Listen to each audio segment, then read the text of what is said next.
Kia ora, welcome to Baha'i On Air. I'm Bev Watson. In this episode we'll be speaking with Dr Arini Beaumaris from Australia. We invited Arini to come to New Zealand as the guest speaker for this year's Margaret Stevenson Memorial Lecture. Welcome to New Zealand, Arini. Thanks for coming. Thanks, Bev, and it's great to be here. Tell us about the lecture. How did that go? Well, it was very well received, and I was speaking about the age-old question, is that often we know what is the right thing to do, but we don't do it. And so coming from an educational background, I was interested in trying to understand what's in that gap between moral judgment and moral action, and the implications for education.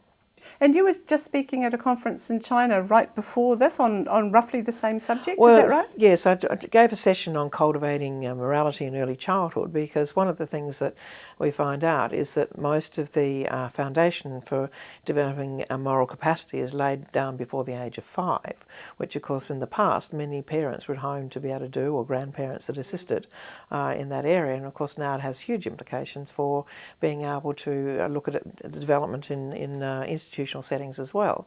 But we also were invited to speak on the Baha'i approach to spiritual education as well. Ah, wow. So, okay, tell us about that. Well, that was because it was a conference, first time ever held in China, which really brought together Eastern and Western thinkers in moral education, is that we were exploring those perspectives. And of course, the Baha'i faith bridges both the Eastern approach and the Western approach to spiritual development.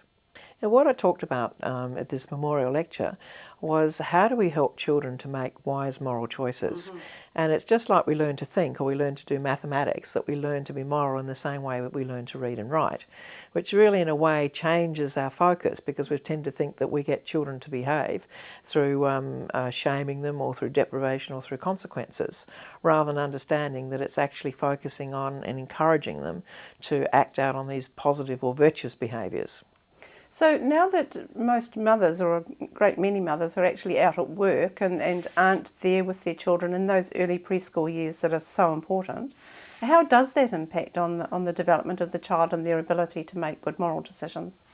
Well, I think that parents can still be highly effective in the time that they are with their children, but they need to be more intentional in what they do. And so, for example, one of the things that I know that's really critical is that when we tend to wait until the child does the inappropriate action, and then we want to correct that because we feel that they've got to be appropriately socialised.